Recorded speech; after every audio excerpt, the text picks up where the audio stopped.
Gracias por dejarme compartir con vosotros los hallazgos que voy encontrando en mi camino. Como bien decía Mercé, la exposición se basa en un libro que recoge las entrevistas que un psiquiatra americano que se llama Howard Hudler hizo al actual Dalai Lama. Antes de hacer cualquier exposición, siempre me gusta preguntarme qué quiero conseguir con ella. ¿Cuál es mi objetivo al tratar de explicar lo que yo voy encontrando? En este caso, el objetivo de esta conferencia no es el de llenar vuestra mente de más ideas, que ya tenemos bastantes. El objetivo que me gustaría conseguir es que algunas de las cosas que vamos a exponer os resonaran. Y no os resonaran desde el oído, sino que os resonaran desde algo dentro vuestro, desde vuestro interior. Y si además alguien, gracias a ese resorte, empieza a realizar pequeños cambios en su vida, me daré por satisfecha.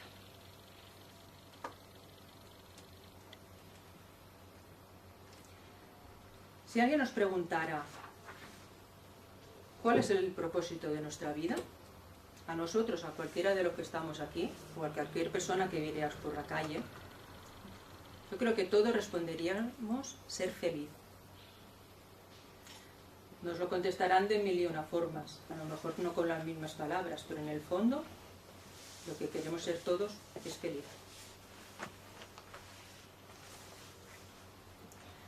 La felicidad es un estado mental. Perdón. Y depende de la adaptación a los cambios y también a las expectativas que tengamos. Para ello tenemos que trabajar el factor mental, trabajar la mente y también intensificar las sensaciones que tenemos de felicidad. Me gusta resaltar que aceptación no es resignación, que a veces se confunde. Son dos actitudes completamente diferentes. La resignación nos hace sufrir. Seguimos esperando que la situación sea de otra forma y no como verdaderamente es en realidad. Y nos quedamos atrapados en esa situación. Y me resigno. Nos compadecemos, nos sentimos víctimas y no hacemos nada al respecto. En cambio, la aceptación es asumir la realidad, ver las cosas tal cual son, sin pretender cambiarlas, sin sufrir por ellas. Y eso nos permite seguir proyectando cosas en nuestra vida, buscando mejores opciones y quizás por otro camino. Verdaderamente la aceptación, si lo pensamos bien, nos hace libres. Las expectativas que también decíamos deben ser las correctas. Ni muy exageradas, ni apenas tener. Han de ser sobre todo realistas y sobre todo razonables. La clave está en nuestro estado de ánimo, en cómo nosotros afrontamos las cosas, en cómo nos sentimos delante de ellas. Está comprobado que al mayor nivel de calma de nuestra mente, mayor capacidad para disfrutar de una vida feliz. Prohibido totalmente utilizar las comparaciones en nuestra vida. Nos comparamos con los demás, continuamente, aunque no nos demos cuenta. A veces el vecino tiene un coche mejor que el mío, si yo no tengo ese coche tampoco no soy feliz. O yo quiero tener el cargo que aquel que está en mi empresa, si yo no tengo ese cargo, no soy feliz. Nos comparamos continuamente. Entre nosotros incluso con cosas de nuestro pasado. Como aquello me hizo sentir así, pues yo ahora continúo sin ser feliz.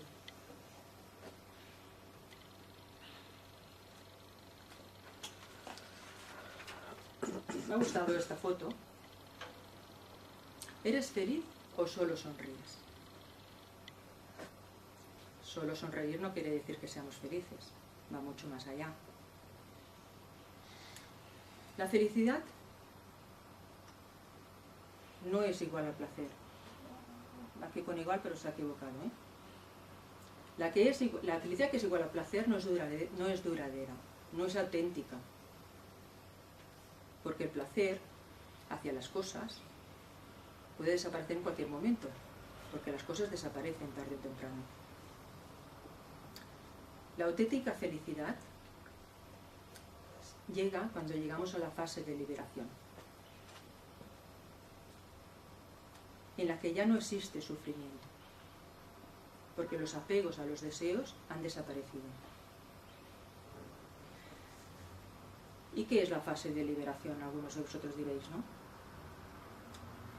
También se le llama moksha en sánscrito, o nirvana también en sánscrito.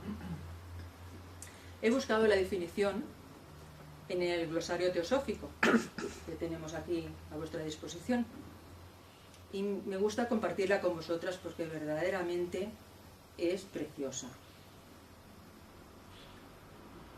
Habla sobre nirvana.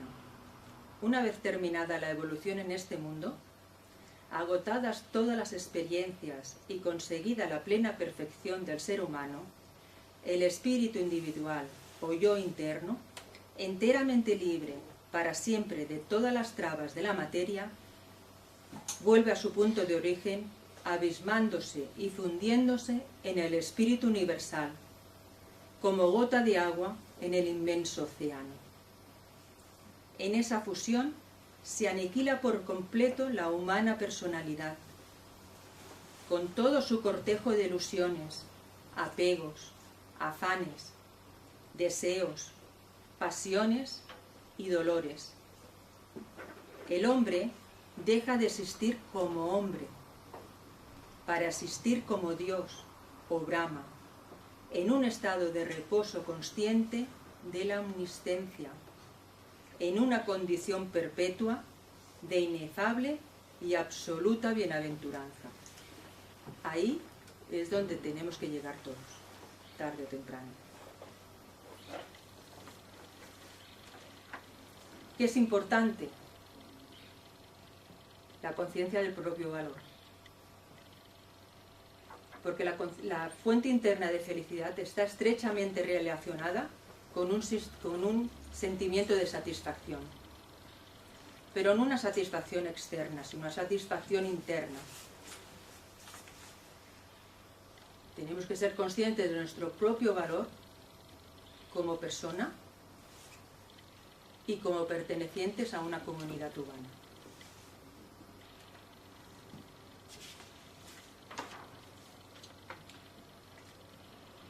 A partir de ahora vamos a exponer una serie de pasos que nos ayudarán a ir acercándonos cada vez más a este sentimiento de felicidad que hablábamos antes. Como veréis, el Dalai Lama refiere 21 pasos. Iremos concretando en cada uno de ellos y haciendo una pequeña explicación. El primero es aprender y comprender. Es importante aprender y comprender cómo funcionan las cosas. Cómo las emociones y los pensamientos y los comportamientos negativos son nocivos. Y no solamente para nosotros, sino para la humanidad en general, para todo el mundo. Aprender los beneficios que comportan las emociones y los comportamientos positivos. Si no comprendemos, si primero no aprendemos y luego no comprendemos qué es aquello que es nocivo y qué es aquello que me aportará beneficio, nunca podremos poner nuestra mira en llegar a conseguirlo. Primero tenemos que saber el qué. Una vez que sabemos el qué y lo hemos comprendido, tenemos que pasar a cultivar, desarrollar y aumentar las emociones y comportamientos positivos. Está comprobado que todos los estados virtuosos de la mente no pueden coexistir a la vez con malos pensamientos o con estados negativos. La mente solo puede estar presente en una sola cosa a la vez. Vosotros diréis, la mente divaga sola, hay muchas cosas que me pasan por la mente, pero a la vez solamente puede estar enfocada en una sola cosa. Por lo tanto, si nos enfocamos en lo beneficioso, no habrá cabida para los pensamientos que muchas veces nos torturan con cierta negatividad.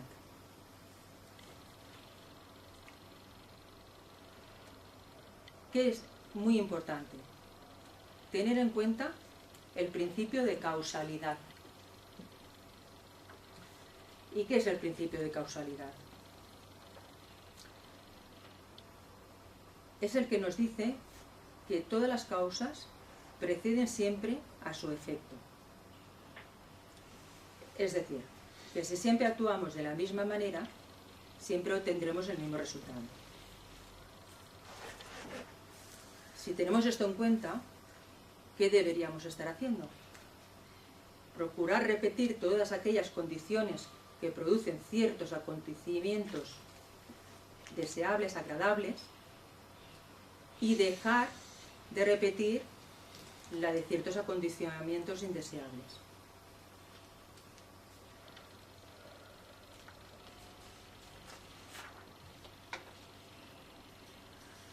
Debemos trabajar también la disciplina mental como proceso de aprendizaje de métodos que ayudan a fortalecer los aspectos positivos de la mente. Nuestra mente, como decía, solamente puede pensar en una sola cosa a la vez. Por lo tanto, centrémonos en eso.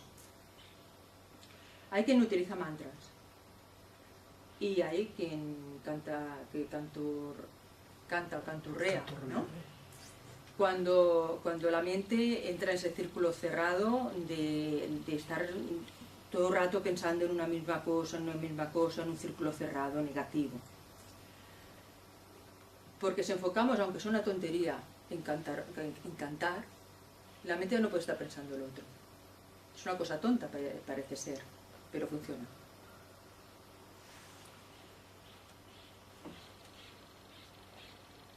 Si empezamos cada día a levantarnos con una sincera motivación positiva, veremos que nuestro día cambia. No es lo mismo levantarnos por inercia, oímos el despertador, nos levantamos, nos aseamos, hacemos las cosas por inercia, sin pensar más, por lo que siempre estamos habituados a hacer. Pero si antes de realizar cualquier acción, por la mañana pensamos y enfocamos nuestro comportamiento en la idea de utilizar ese día de una forma más positiva, poniendo atención en todo lo que pienses, digas o hagas durante el día, la forma de enfrentarte a las cosas durante todo ese día será diferente. Y ese día, y al otro, porque lo vas haciendo diariamente. Luego, por la noche, va bien hacer un repaso de cómo ha ido todo el día, preguntarnos cómo lo utilicé bien y qué he aprendido para mejorar. Si todo ha ido bien, alégrate. Si en algo crees que lo podrías haber hecho mejor, no te culpabilices. Lo examinas y piensa interiormente qué deberías hacer en otra ocasión que se presente para que el resultado sea diferente.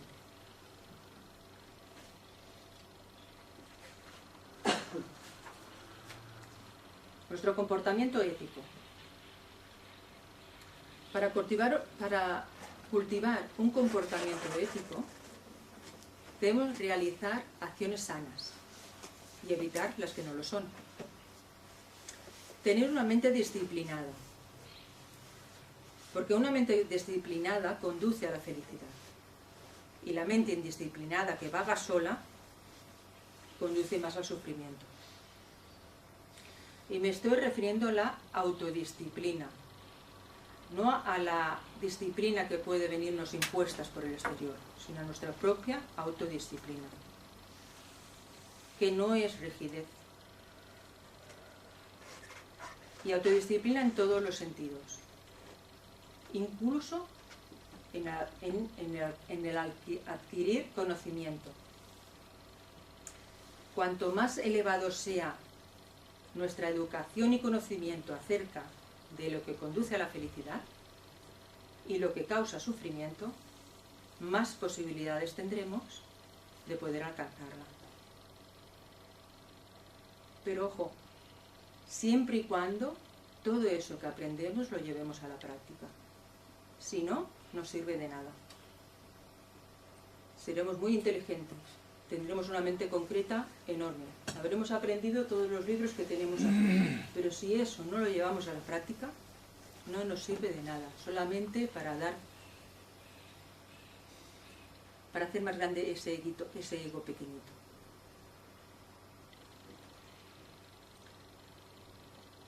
Debemos recuperar nuestro estado innato de felicidad. Nuestra naturaleza fundamental, la del ser humano, es la bondad y el amor. Por lo tanto, ¿qué tenemos que hacer? Intentar vivir en concordancia a esa naturaleza interna que tenemos. La tenemos nosotros y la tienen todos los seres, porque es innato al ser humano. Si lo miramos desde este punto de vista, aprendemos a valorar más en los puntos de vista de los demás y a entender más los derechos que también tienen, igual que los nuestros. Eso lo que nos ayuda es a crear un cimiento, una base, que nos sirve para resolver la gran mayoría de conflictos.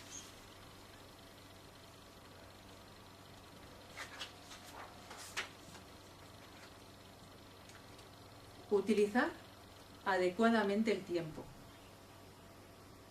Tenemos una gran posibilidad en cada vida, con este cuerpo físico y con el cerebro humano tan grandioso que tenemos, para poder trabajar, para aprovechar cada minuto, porque cada minuto es precioso. Trabajar nuestras cualidades. ¿Cuánto tiempo perdemos en discusiones, en distracciones, en dudas, o esperando a que lleguen otras circunstancias que sean mejores? Ya lo haré mañana, no, el mes que viene será mejor. No nos engañemos, porque eso nos estamos engañando, porque el momento es aquí y ahora.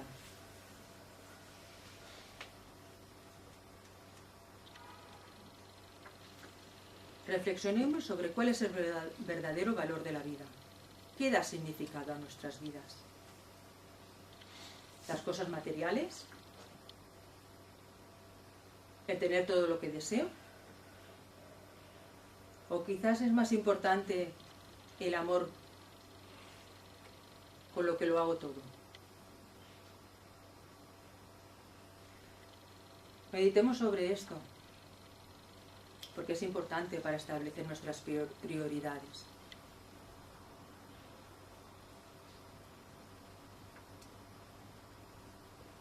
El propósito de la vida, de nuestra vida, ha de ser positivo. Nacimos para evolucionar y desarrollar ciertas cualidades, como la cordialidad, la afabilidad, la compasión, primero con nosotros mismos y luego con los demás. Porque si no lo cultivamos primero nosotros mismos, no seremos capaces de cultivarlo con los demás. Y eso no es egoísmo.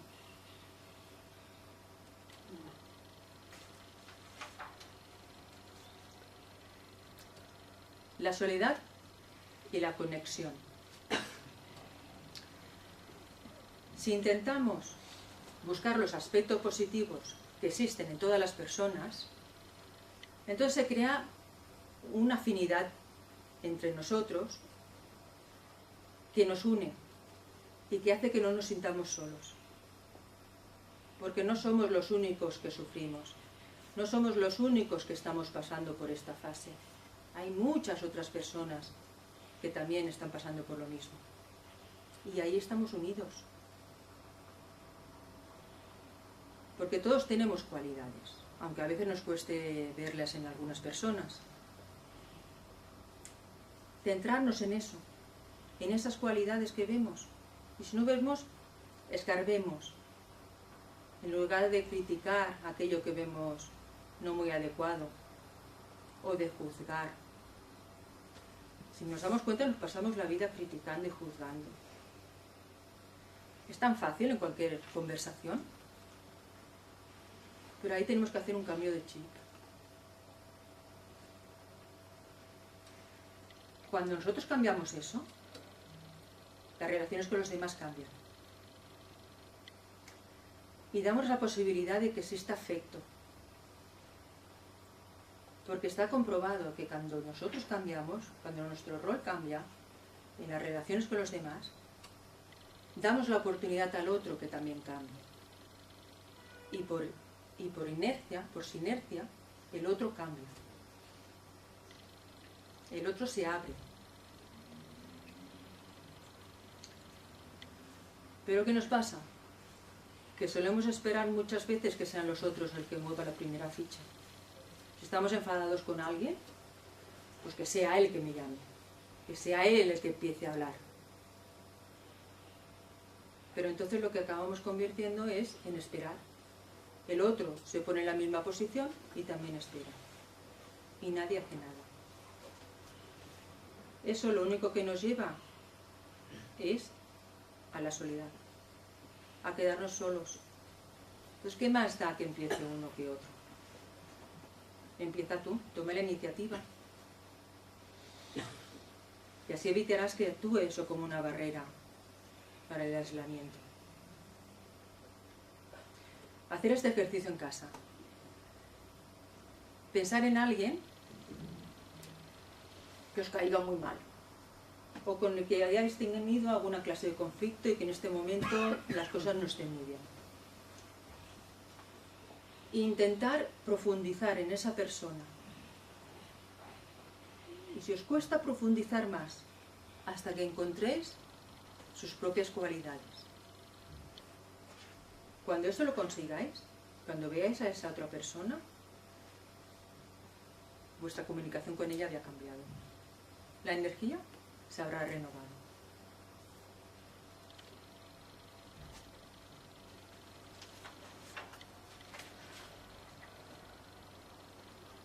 El karma. Generar buen, entre comillas, karma. Y ahora os explico lo de entre comillas. ¿Qué significa la palabra karma? La palabra karma significa acción. Y es la ley universal de causa y efecto. ¿Qué significa esto? Que nuestras acciones, tanto físicas, verbales, como mentales, son las causas y nuestras experiencias son los efectos. Es como si dijéramos que las acciones sean del tipo que sea, dejan huella. Por lo tanto, no existe karma bueno o malo. Existe la ley de equilibrio, de compensación. Por eso está entre comillas. Lo que me estoy refiriendo es a que generemos buenas causas para tener mejores efectos. Los méritos acumulados son los que determinan las condiciones de los renacimientos futuros. Cuando volvemos a renacer, renacemos, dijéramos, con dos equipajes, por decirlo de alguna manera. Uno es la maleta de los skandhas, donde tenemos todas aquellas cosas que tenemos aún que pulir, que tenemos que trabajar y convertir en cualidad, que no lo hemos hecho hasta ahora. Y la otra son los átomos permanentes, en donde están contenidas todas aquellas cosas, aquellas cualidades que ya hemos trabajado en otras vidas. Y con eso conformamos la vida actual. ¿Qué quiere decir eso? Que con lo que estamos haciendo hoy en día, estamos formando la vida, la próxima vida. Y eso es importante.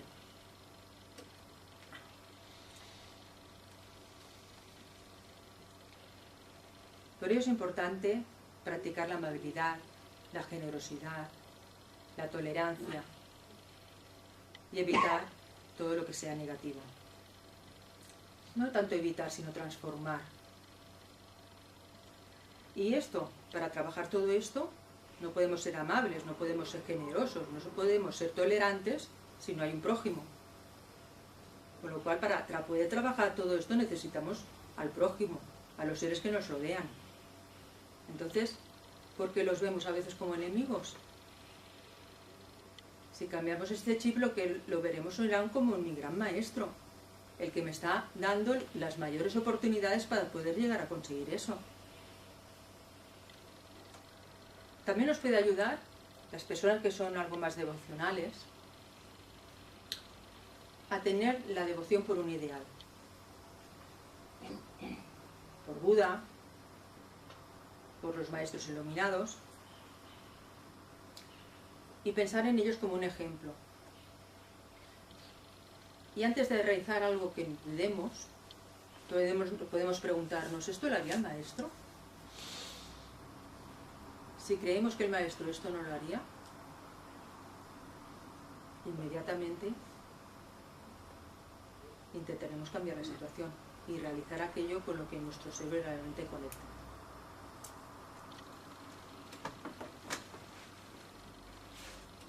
Establecer empatía. ¿Y qué es empatía? Se habla mucho de la empatía, pero a veces las palabras no le encontramos el significado que verdaderamente tienen. La empatía es situarse en el lugar del otro y ver cómo reaccionaría, cómo nosotros reaccionaríamos ante esa situación. No como nosotros reaccionamos desde nuestra posición.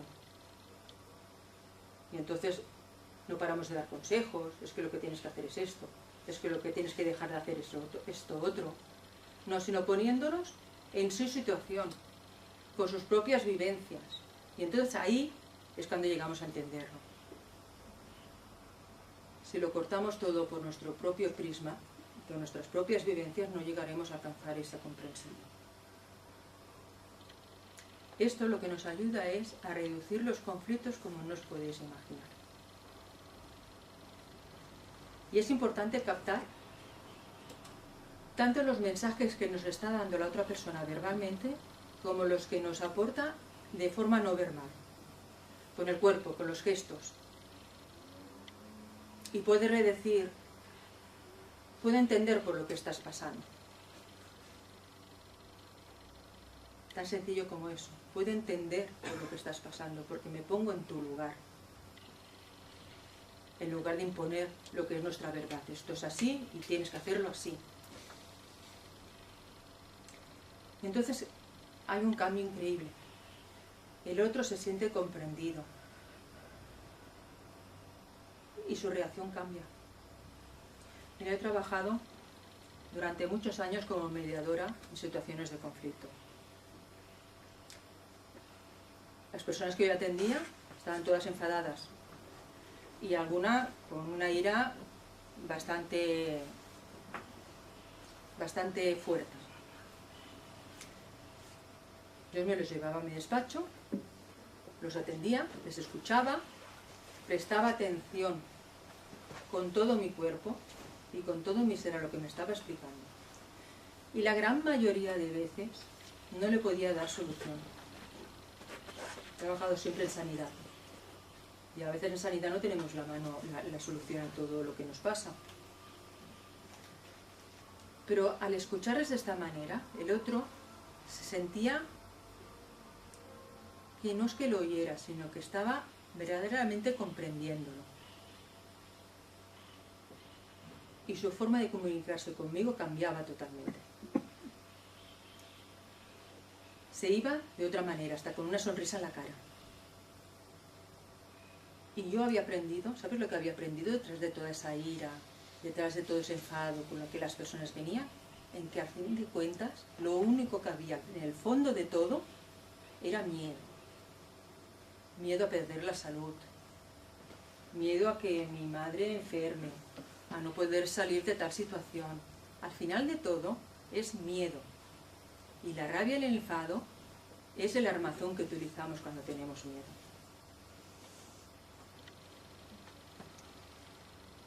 Otra forma de acercarnos a los demás es en la empatía, en lo que todos somos iguales. ¿Y en qué somos todos iguales? Todos somos seres humanos, con los mismos derechos a vivir y alcanzar la felicidad. Y ninguno de nosotros quiere sufrir. Eso nos pasa a todos.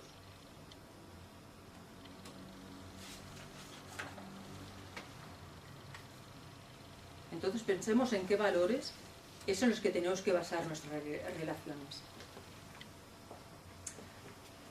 Hay relaciones que se cimentan en una atracción sexual. Bueno, pero es que esa atracción sexual que sientes hoy, mañana la puedes sentir por otra persona. Y con los años los cuerpos cambian y esa atracción puede ir desapareciendo. No es duradero. Entonces, ¿en qué se basan las relaciones duraderas? Y en este caso estoy hablando ya de relaciones tanto de pareja, como con la familia, como con los amigos, como con los compañeros de trabajo. Pues dedicando el tiempo suficiente a conocer las características del otro.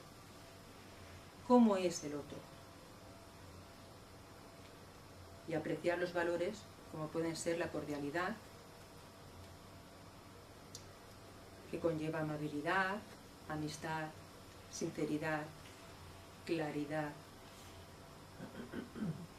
Porque para conseguir una relación satisfactoria y duradera tenemos que conocer la naturaleza profunda del otro.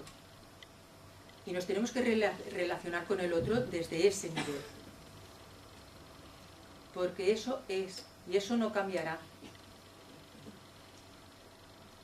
Si nos fijamos solamente en las características superficiales, eso es voluble, eso cambia, desaparece. Pero es importante que pensemos que toda relación sana, toda relación, implica una responsabilidad y un compromiso.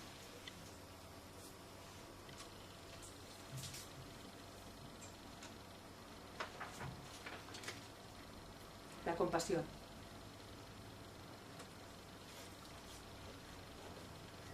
¿Qué es la compasión? La compasión es una actitud mental que se basa en el deseo de liberar a los demás del sufrimiento. Está asociada con el sentido del compromiso, de responsabilidad y de respeto a los demás y a uno mismo. La compasión no es apego. La verdadera compasión es muchísimo más fuerte que el apego. Es más amplia y profunda, porque se basa en el amor. Porque ¿qué es el apego? Cuando hablamos de apego en las relaciones, ¿qué es? El que amamos a otro esperando que ese otro nos ame. Eso es estar apegados. Está comprobado que si alguien nos trata con afecto, con amabilidad, nos sentimos bien, ¿no? Pues entonces, hagamos nosotros también, seamos amables, seamos comprensivos con el otro, porque eso también, igual que a nosotros, al otro le hará feliz. Es exponencial. Contra más afecto damos a los demás, exponencialmente recibimos mucho más. Y entonces surge una especie de serenidad en nosotros. Y es la serenidad del que ayuda.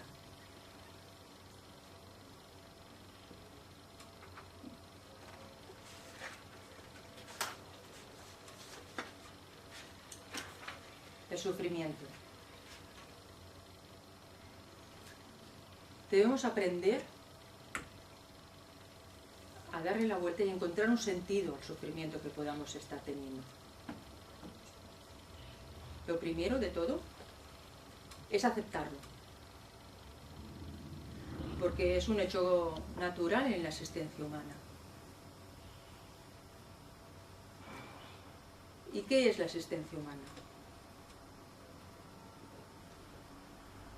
Pues es un estado que se caracteriza por interminables ciclos de vida, muerte y renacimiento. Evitando el sufrimiento, no va a desaparecer. Nos vamos a autoengañar, pero seguirá estando ahí.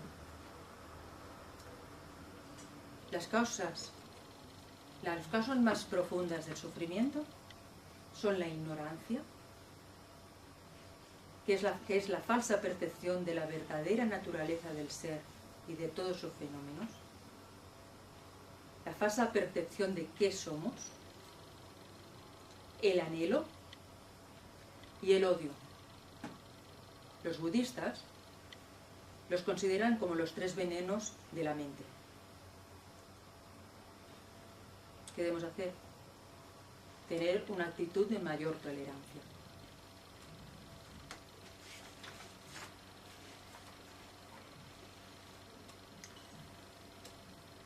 Vosotros me diréis, vale, muy bien, pero cuando tengo un dolor físico, eso es difícil, ¿no? ¿Cómo puedo afrontar un dolor físico? Pensando que el dolor no es un enemigo. Solamente es una alarma que el cuerpo nos da para decirnos que algo no funciona bien. Por lo tanto, es algo beneficioso. Nos está informando de algo importante. Pero eso es dolor. Pero el sufrimiento es un paso más allá. Y ese sufrimiento lo formamos en la mente. Lo añadimos desde la mente. Y es ahí donde eso sí que podemos cambiarlo. El dolor estará, pero el sufrimiento no tiene por qué estar. Hay una práctica budista que le dicen Tonglen. Es una práctica que va muy bien para aprender a relacionarnos de una forma más satisfactoria con el sufrimiento y a trabajar la compasión. Los budistas dicen que mi sufrimiento sea un sustituto del sufrimiento de otros seres.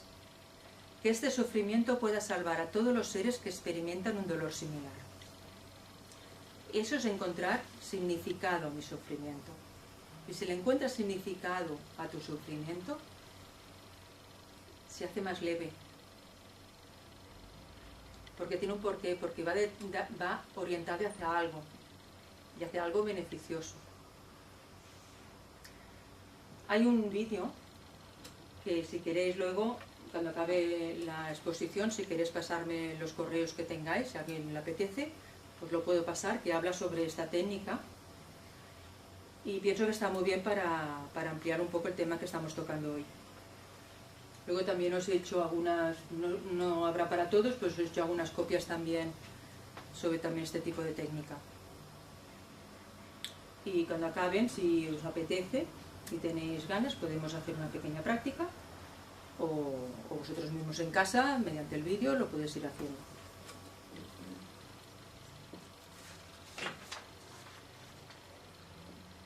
Hay un tipo de sufrimiento que es el sufrimiento autoinfligido. A veces somos como masocas. Y lo que hacemos es perpetuar nuestro dolor. ¿Cómo lo perpetuamos? Pues repasamos mentalmente una y otra vez nuestras heridas, aquellos que nos hace daño, aquella persona que nos ha hecho tal cosa, la situación que no paro de pensar en ella y en ella todas las horas del día. Me voy a dormir y pienso en ella, me levanto, pienso en ella. Creamos un círculo vicioso ahí. Con esto solamente conseguimos exagerar el drama. Hay personas que esto también lo utilizan inconscientemente para llamar la atención de los demás. Si nos encontramos a una persona que nos habla mucho de sus dolencias, de lo que sufre, y su tema de conversación va siempre encaminado hacia esto, ojo, porque es como si tuviera un letrero luminoso que nos va diciendo: quiéreme, necesito cariño.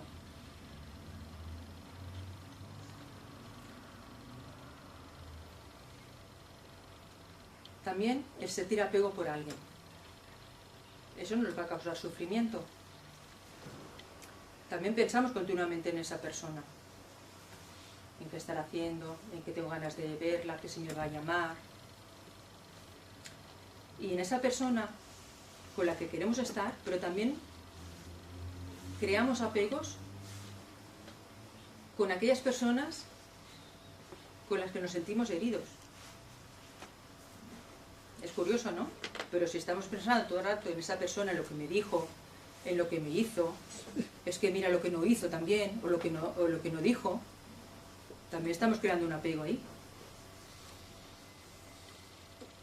O cuando nos creemos el centro del mundo, que somos el ombligo del mundo. Nos creemos que solamente nosotros sufrimos, que la intensidad en la que nosotros sufrimos no la padece nadie más que nosotros. Eso no es verdad. Entonces en nuestra mano está el poder ver los problemas como una injusticia o como un desafío.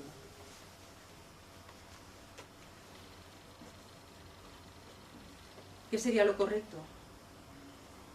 Realizar siempre un análisis objetivo de la situación. Si realizamos este análisis, nos podemos sorprender, porque muchas veces nosotros mismos somos los que estamos creando ese problema.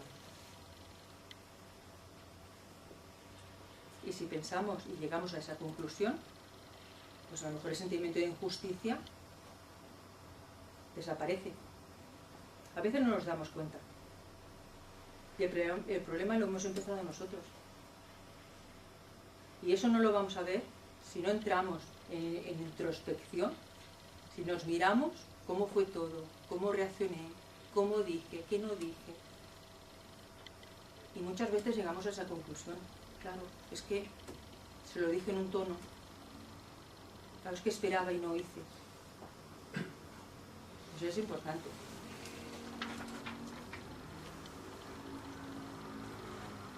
No sentirse culpable.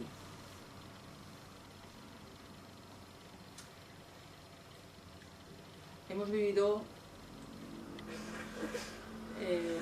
muchos de nosotros en una cultura en la que la culpabilidad se ha incentivado bastante, y tenemos que desarraigarla un poco bastante de nosotros. Tenemos que reconocer nuestros errores. No digo que no reconozcamos los errores. Y rectificar. Aceptarnos con nuestras limitaciones, con nuestras debilidades, con nuestros errores de juicio, pero no es necesario que nos culpabilicemos, porque lo único que conseguimos es flagelarnos, nada más, hacernos daño. No permitamos que este sentimiento de culpabilidad nos hunda, porque a veces nos hunde. Permitamos desarraigarlo y poder seguir hacia adelante, rectificar y dedicar nuestras facultades, nuestras cualidades a ayudar también a los demás.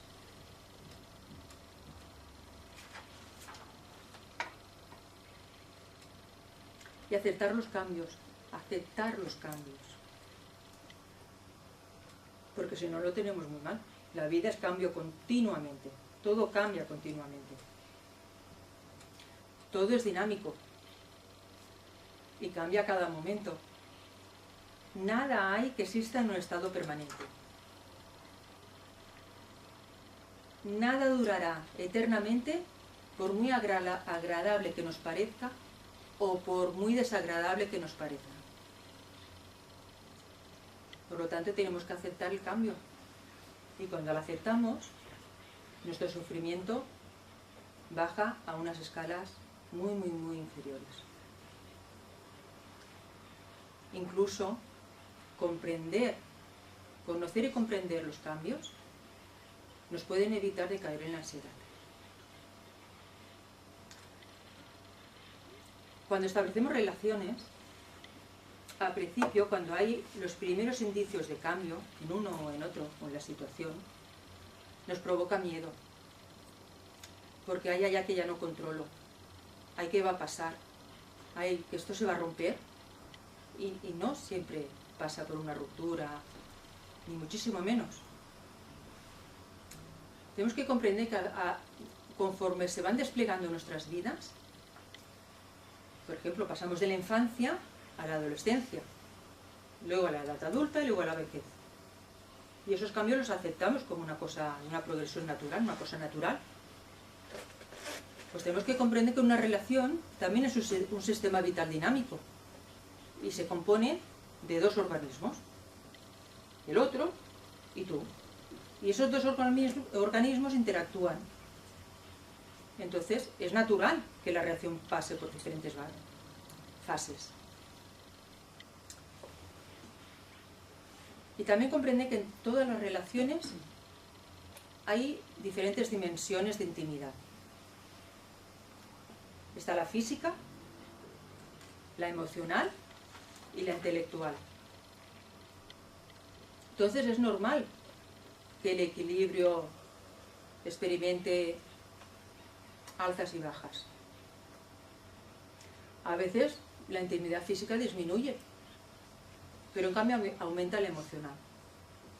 O en otras, no sentimos deseo de explicar al otro, a nuestra pareja, a nuestra hija, a nuestra familia, a nuestro amigo, qué nos está pasando, sino que solamente nos apetece que nos abracen. Hay periodos de estrecha intimidad que van alternando con otras de distanciamiento. Pero eso no es malo. Forma parte del ciclo normal de crecimiento y desarrollo. Si conocemos verdaderamente al otro y lo vemos tal cual es,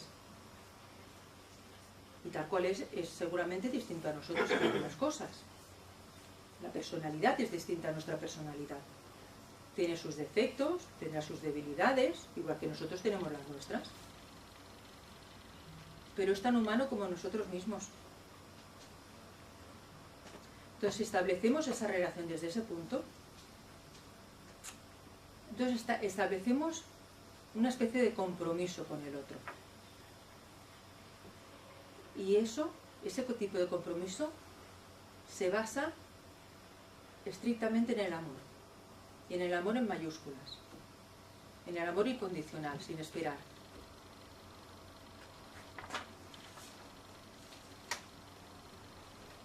Entonces, si todo es cambio, mira que todo es cambio, vamos a intentar producir cambios positivos. ¿Y cómo podemos producir este tipo de cambio? Sobre todo, desarrollando la fuerza de voluntad y el deseo de realizar este cambio. Si no tenemos esa fuerza de voluntad y ese deseo muy arraigado en nosotros, no lo vamos a conseguir, nos vamos a desanimar, no lo vamos a lograr. Si verdaderamente conseguimos tener esa fuerza de voluntad de decir yo lo voy a conseguir, nos invade con una especie de entusiasmo, una fuerza que nos ayuda para perseverar y para conseguirlo. Y hay una cosa importante, que tenemos que tener la urgencia, la conciencia de la urgencia del cambio, porque todo es transitorio. Si esperamos mucho a realizar ese cambio, a lo mejor ya no estamos aquí.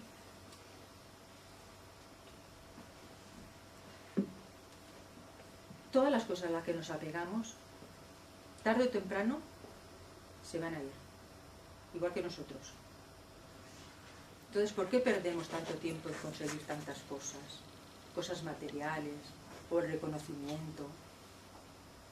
Si todo eso luego va a desaparecer. ¿Qué estamos haciendo? Gastando una energía increíble, que si la enfocamos y localizamos hacia donde tiene que ser, vamos a conseguir muchas cosas porque nos va a dar una fuerza increíble.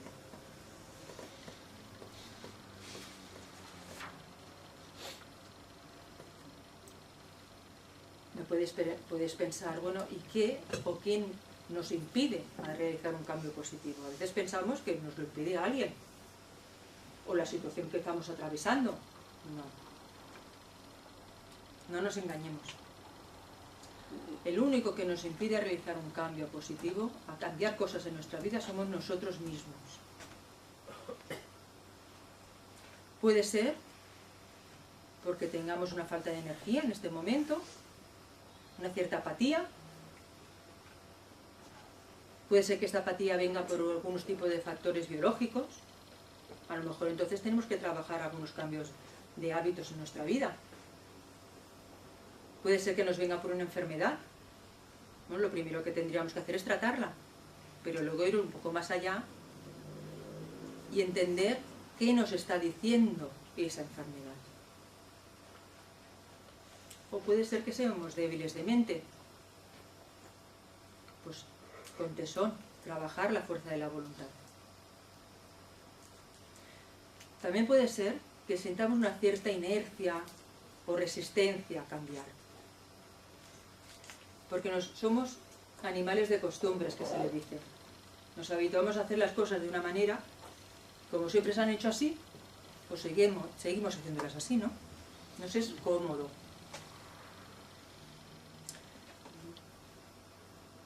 Pero si no intentamos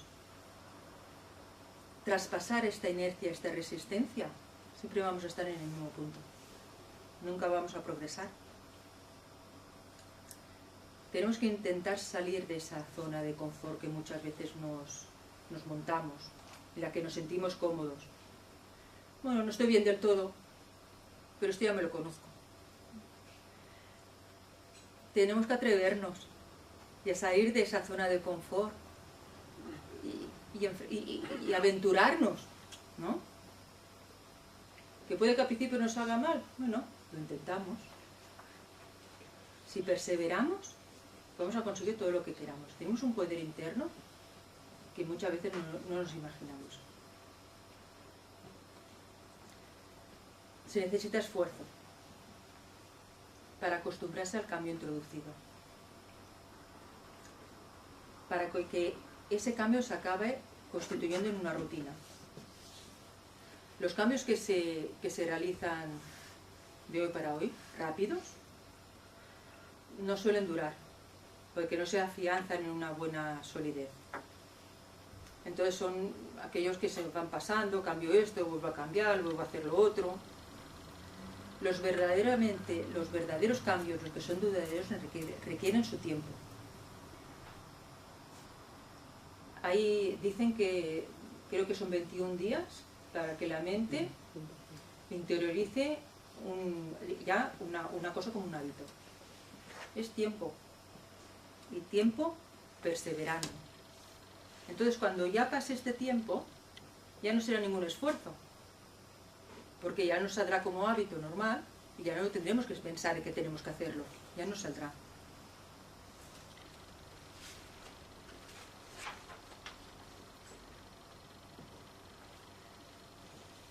Aquí pongo ánimo. Os animo y me animo a continuar en este deseo de cambiar y deseo de introducir cosas mejores en nuestra vida, ¿no? O que nosotros seamos mejores. Como os decía, el desarrollo mental requiere tiempo. Entonces, que es importante que sepamos ser pacientes, aparte de perseverantes, pacientes. Y os lo dice una persona que es muy impaciente y que es algo que me he trabajado y me continúo trabajando mucho. aquí en Occidente, en Oriente no tanto, pero en Occidente todo lo queremos de hoy para mañana, todo rápido, todo que es pam, pam, pam, todo rápido. Pero si realmente el cambio es verdadero, como decía, se requiere tiempo, paciencia, que todo se llega, que a todo se llega. Entonces, ¿qué es importante? No desanimarse. Ay, es que llevo una semana intentando hacer esto y no consigo. Continúa, persevera, que lo vas a conseguir. No, sobre todo, no te desanimes. Intenta realizar un esfuerzo continuado, porque es lo que se requiere para cambiar un comportamiento y para superar un mal hábito. Estudios han comprobado que si hacemos gestos inducidos, que quiere decir, pues como por ejemplo fruncir el ceño o sonreír, aunque no sintamos la emoción,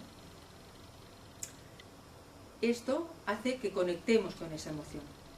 El gesto conecta con la emoción, sobre todo si se hace habitualmente. Por lo tanto, intentemos no fruncir el entrecejo y sonreír más. Al principio nos parecerá un poco tonto. Mira, hoy estoy súper triste, estoy por tierra y ahora voy a estar sonriendo, qué falso. No lo creáis, porque si ves insistiendo, hay algo en nosotros que une ese poder de la sonrisa con el sentimiento y va transformándolo de alguna manera y acabas el día como sonriendo de verdad. Sobre todo si lo vamos haciendo, si lo vamos introduciendo como un ejercicio.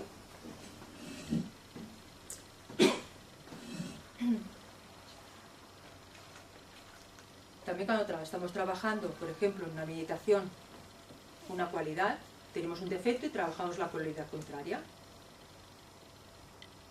Pues si yo en este momento tengo el defecto de ser impetuosa, pues estoy trabajando la cualidad de la tranquilidad, de la serenidad, de la paciencia.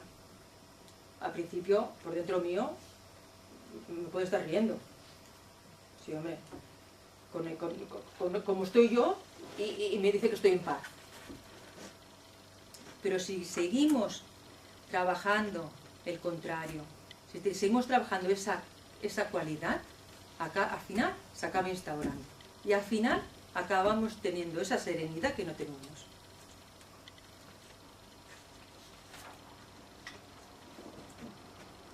¿Qué deberíamos hacer? Tener un cambio de perspectiva. Desde diferentes puntos se pueden ver las cosas de diferente manera. Y es la misma cosa. Os voy a leer un trocito de una especie de cuento que habla sobre el cambio de perspectiva. Dice, había una vez un discípulo de un filósofo griego al que el maestro le ordenó entregar dinero durante 3 años a todo aquel que le insultara. Una vez superado ese periodo de prueba, el maestro le dijo, ahora puedes ir a Atenas y aprender sabiduría. Cuando el discípulo llegó a Atenas, vio a un sabio sentado a las puertas de entrada de la ciudad que se dedicaba a insultar a todo el que entraba y salía. También insultó al discípulo, que echó a reír. ¿Por qué te ríes cuando te insulto?, le preguntó el sabio. Porque durante 3 años he tenido que pagar por esto mismo y ahora tú me lo ofreces gratuitamente, contestó el discípulo. Entra en la ciudad, le dijo el sabio, es tuya. Cuando surgen los problemas, nuestra perspectiva, nuestra forma de verlos se estrecha. Concentramos toda nuestra atención en preocuparnos por ese problema. Y volvemos a pensar que solamente nosotros lo padecemos. Esto lo único que consigue es que el problema continúe agravándose. No perdamos de vista el poder que tiene el pensamiento. Somos lo que pensamos. Si pensamos que tenemos un problema, lo tendremos.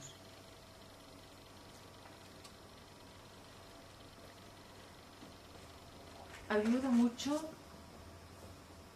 a ver esto desde una perspectiva mucho más amplia. Pensando que hay personas que han pasado por nuestra misma situación, por el mismo sufrimiento que podemos estar padeciendo nosotros, y que lo han superado, y que han salido. Por lo tanto, si ellos han podido salir de esa situación, que era la misma que la nuestra, ¿por qué no vamos a poder nosotros? Claro que sí.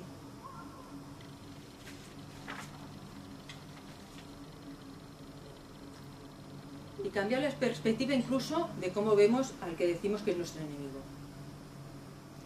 ¿Cómo? Aprendiendo a ser paciente y tolerante,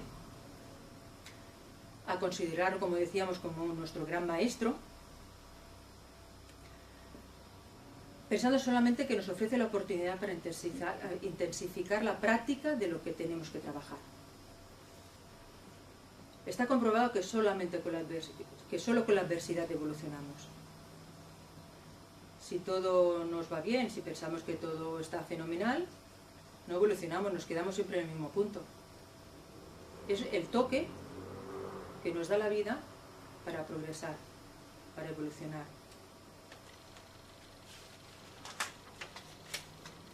Y tener un pensamiento más flexible, ser menos rígidos. Está comprobado que las especies que más han sobrevivido son las que han sido más adaptables al medio, ¿no? Pues nuestra mente ha de ser igual. Ha de ser una mente adaptable para poder seguir reconciliando con los cambios que indudablemente van a ir viniendo siempre en nuestra vida. Cambios externos y cambios internos. Si no intentamos que nuestra mente se adapte a todo esto, lo que vamos a hacer es guiarnos siempre por el temor, por el miedo a que esto cambie, por el miedo a perder lo otro. Entonces es importante que a mayor adaptabilidad y menos rigidez.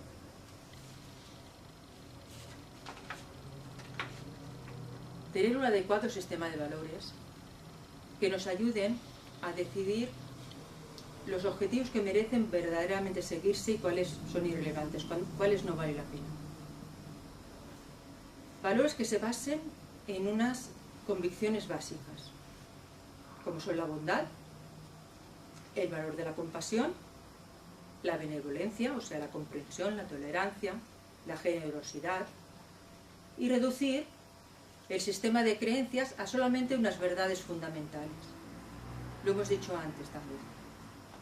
Las verdades son tres. Soy un ser humano, deseo ser feliz y no quiero sufrir, y otros seres humanos como yo también desean ser felices y no quieren sufrir.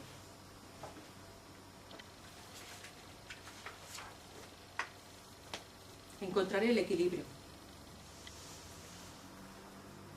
En cuanto a la salud física, porque a veces un exceso o una escasez de algún elemento puede provocar alguna enfermedad.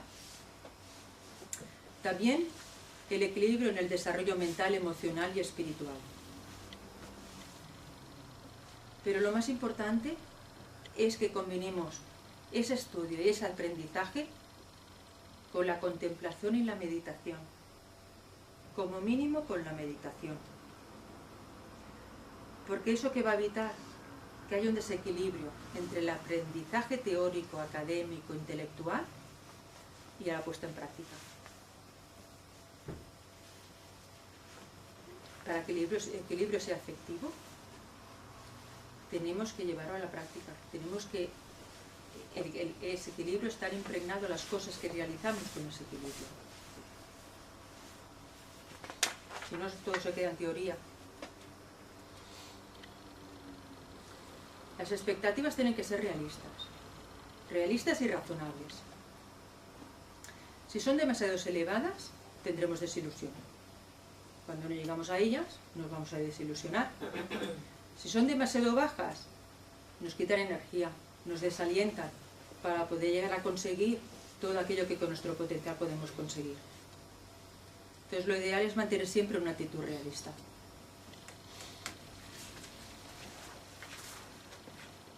¿Cómo podemos afrontar dos sentimientos que son muy fuertes? la cólera y el odio. Cuando hablamos de cólera y odio pensamos, guau, ya no tengo cólera ni tengo odio. Y me gustaría pensar que todos los que estamos aquí lo podamos sentir a un nivel muy sutil. Pero no obstante existe. No en un nivel muy exacerbado, pero tenemos odio, tenemos ira dentro de nuestro interior.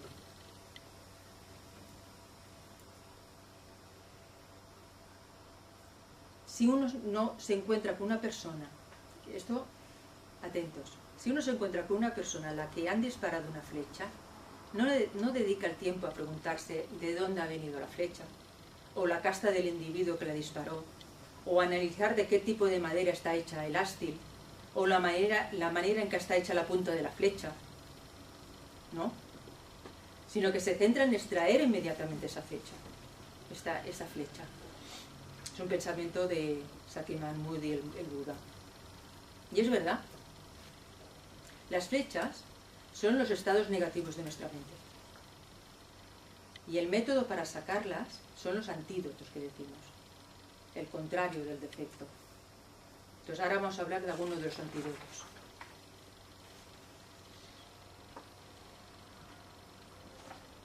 Los antídotos sirven para quitar de nosotros las emociones negativas, no para quitar, para transformar las emociones negativas, estableciendo estados positivos de la mente que actúan como antídoto. Como lo contrario. Es no pensar en el defecto para que no aumente, sino pensar en la virtud contraria.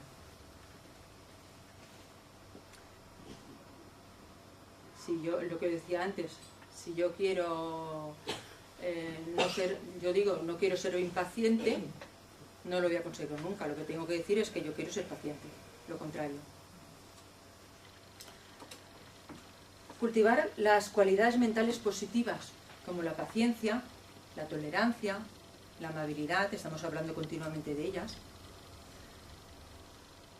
que actúan contra la cólera, contra el odio, contra el apego. Como decíamos, en Occidente la paciencia y la tolerancia a veces se viven con mucha debilidad, porque siempre reaccionamos siempre continuamente.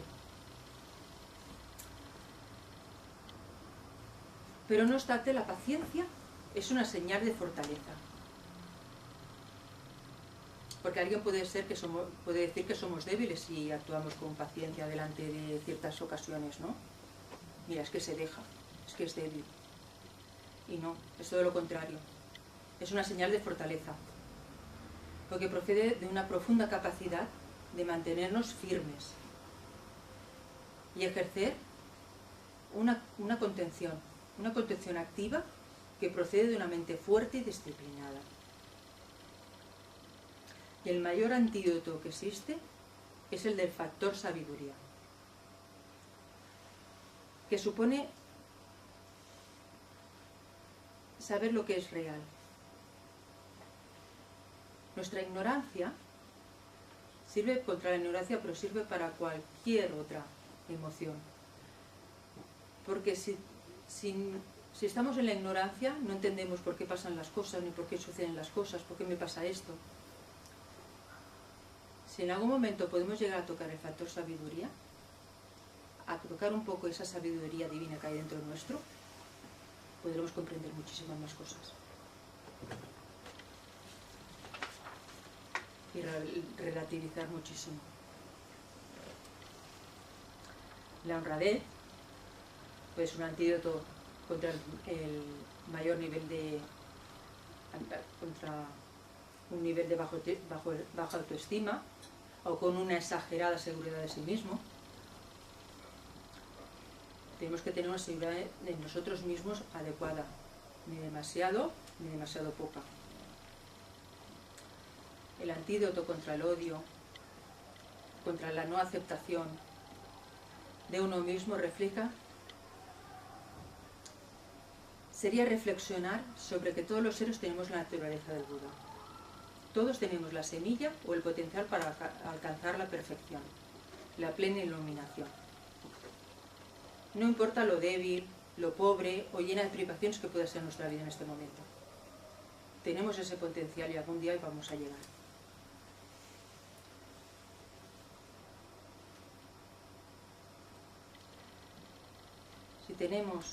Si nos concentramos en ese potencial,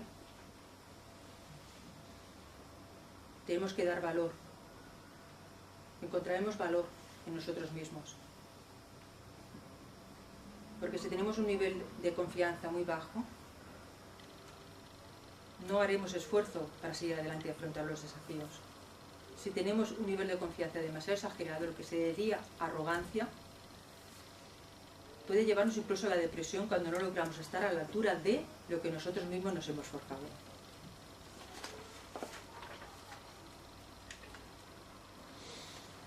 ¿Cómo podemos intervenir para afrontar la ansiedad y aumentar la autoestima?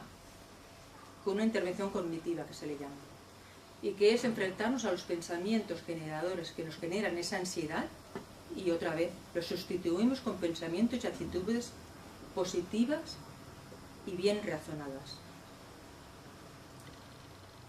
¿Puede remediarse el problema que estamos pasando? Pues lo solucionamos, ¿no? No tiene solución. ¿Para qué nos preocupamos? Lo único que estamos consiguiendo es gastar energía. Por mucho que nos preocupemos sobre ello, si no tiene solución, es una pérdida de tiempo. Si tenemos una sincera inclinación a ayudar, esa inclinación hará que se nos reduzca el temor y la ansiedad. Porque estaremos más pendientes del otro que de nosotros mismos, de escucharnos a nosotros mismos. Y proporciona mayor confianza. Cuando vemos que todo el potencial que tenemos para ayudar al otro, cuando vemos que conseguimos que el otro pueda estar mejor, eso nos da confianza y bienestar para continuar realizando eso mismo con más seres, con más personas.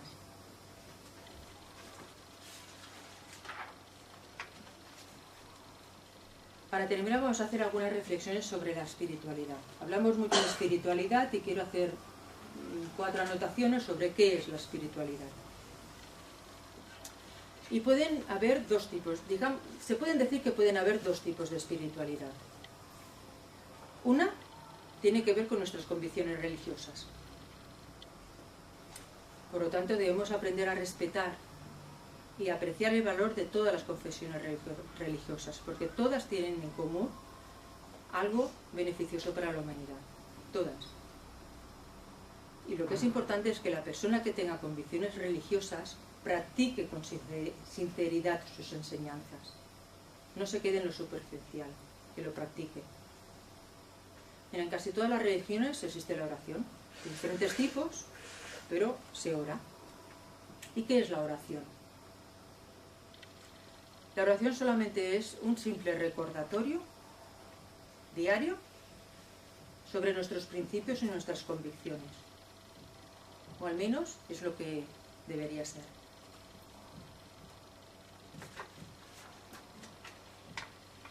Pero existe otro nivel de espiritualidad.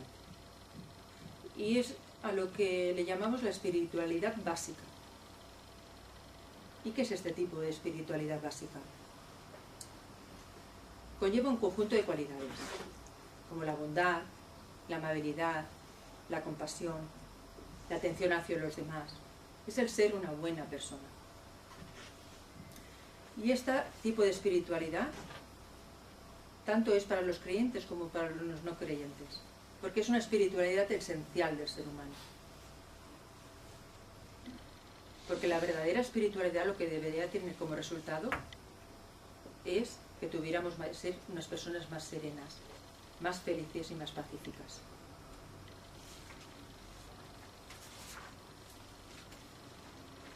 Llevar una vida espiritual depende de que se haya conseguido alcanzar ese nivel de disciplina que hablábamos y en haber domesticado la mente, como lo hemos estado viendo.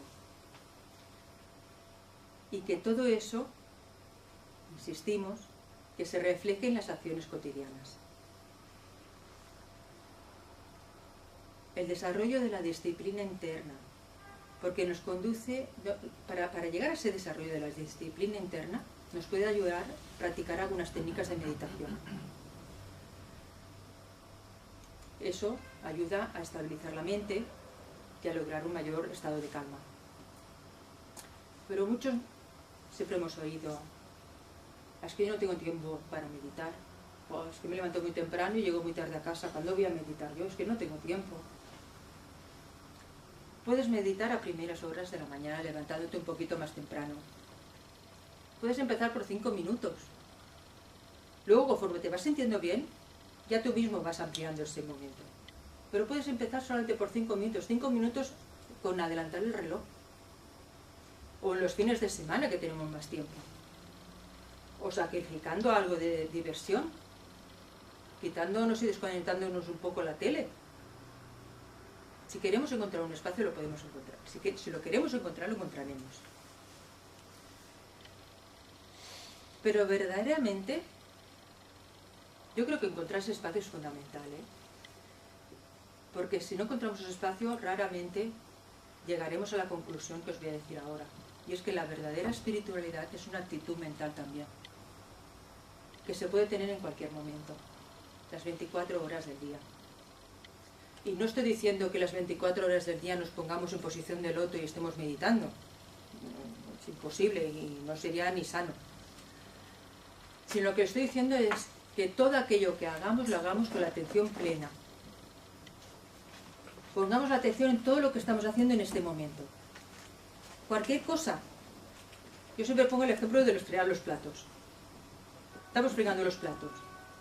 Y los podemos estar fregando mientras que estamos pensando qué vamos a hacer para cenar, o que mi hija que ya llega tarde, o que mañana tengo que ir a comprar no sé qué, o podemos concentrarnos en lo que estamos haciendo, solo en lo que estamos haciendo, sintiendo el agua fría en nuestras manos, la sensación del jabón, poniendo todo nuestro tesón en hacerlo bien, en hacerlo perfecto, con amor.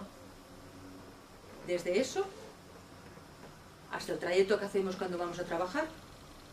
Podemos ir acelerados pensando en las reuniones que vamos a tener, o podemos ir con calma, sintiendo el aire en nuestro rostro, que normalmente no lo percibimos, oliendo los árboles, las flores, lo que hay en nuestro camino. A lo mejor hasta hay pájaros que cantan y no los hemos escuchado nunca. Sintiendo como nuestro pie se va aposentando en la tierra, paso a paso. Y os aseguro que cuando llegáis al trabajo, vuestra actitud es muy diferente. Y las relaciones que establecéis con vuestros compañeros es muy diferente. Y la reunión que tengáis será mucho más productiva. Y eso lo he experimentado.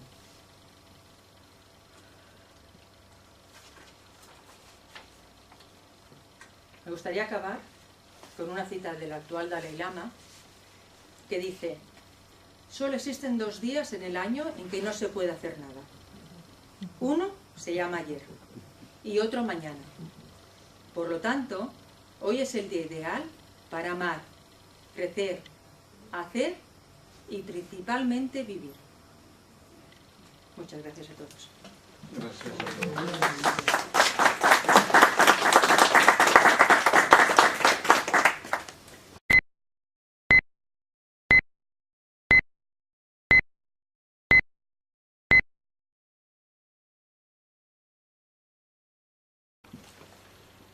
Gracias por dejarme compartir con vosotros los hallazgos que voy encontrando en mi camino. Como bien decía Mercé, la exposición se basa en un libro que recoge las entrevistas que un psiquiatra americano que se llama Howard Hudler hizo al actual Dalai Lama. Antes de hacer cualquier exposición, siempre me gusta preguntarme qué quiero conseguir con ella. ¿Cuál es mi objetivo al tratar de explicar lo que yo voy encontrando? En este caso, el objetivo de esta conferencia no es el de llenar vuestra mente de más ideas, que ya tenemos bastantes. El objetivo que me gustaría conseguir es que algunas de las cosas que vamos a exponer os resonaran. Y no os resonaran desde el oído, sino que os resonaran desde algo dentro vuestro, desde vuestro interior. Y si además alguien, gracias a ese resorte, empieza a realizar pequeños cambios en su vida, me daré por satisfecha.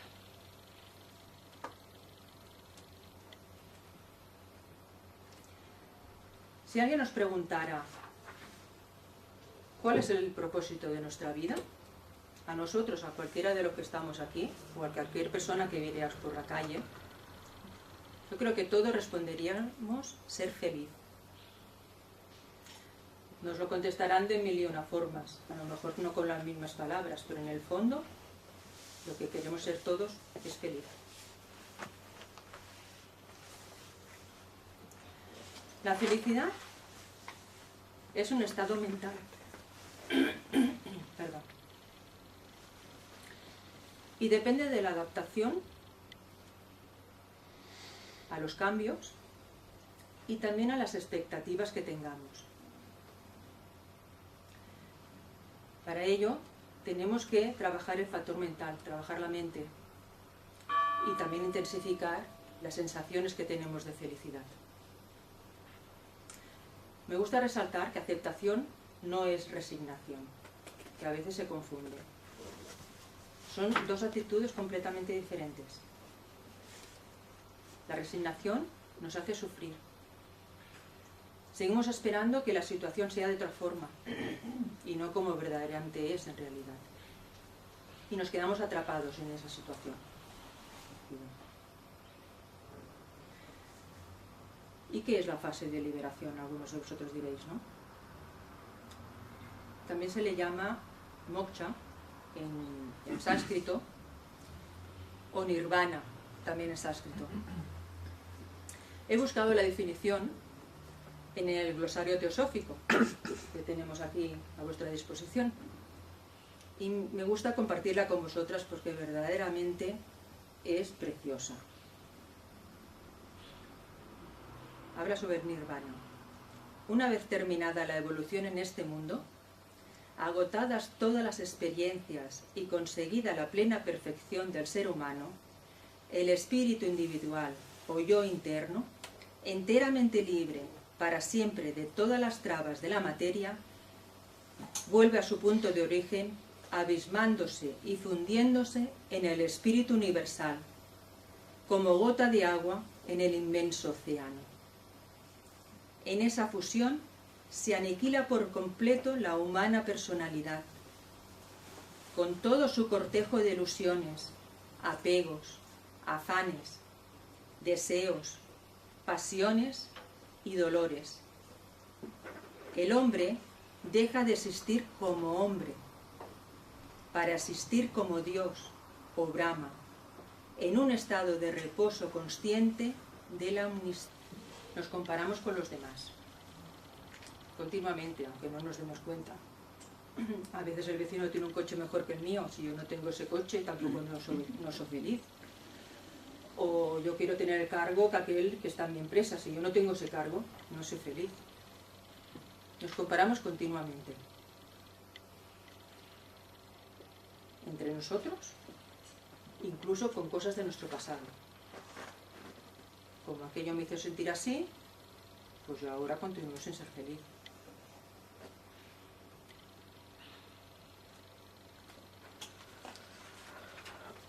Me ha gustado esta foto. ¿Eres feliz o solo sonríes? Solo sonreír no quiere decir que seamos felices, va mucho más allá. La felicidad no es igual al placer. Aquí pone igual, pero se ha equivocado, ¿eh? La felicidad que es igual al placer no es duradera, no es auténtica. Porque el placer hacia las cosas puede desaparecer en cualquier momento, porque las cosas desaparecen tarde o temprano. La auténtica felicidad llega cuando llegamos a la fase de liberación, en la que ya no existe sufrimiento. porque los apegos a los deseos han desaparecido. Y me resigno. Nos compadecemos, nos sentimos víctimas y no hacemos nada al respecto. En cambio, la aceptación es asumir la realidad, ver las cosas tal cual son, sin pretender cambiarlas, sin sufrir por ellas. Y eso nos permite seguir proyectando cosas en nuestra vida, buscando mejores opciones y quizás por otro camino. Verdaderamente la aceptación, si lo pensamos bien, nos hace libres. Las expectativas que también decíamos deben ser las correctas. Ni muy exageradas, ni apenas tener. Han de ser sobre todo realistas y sobre todo razonables. La clave está en nuestro estado de ánimo, en cómo nosotros afrontamos las cosas, en cómo nos sentimos delante de ellas. Está comprobado que al mayor nivel de calma de nuestra mente, mayor capacidad para disfrutar de una vida feliz. Prohibido totalmente utilizar las comparaciones en nuestra vida.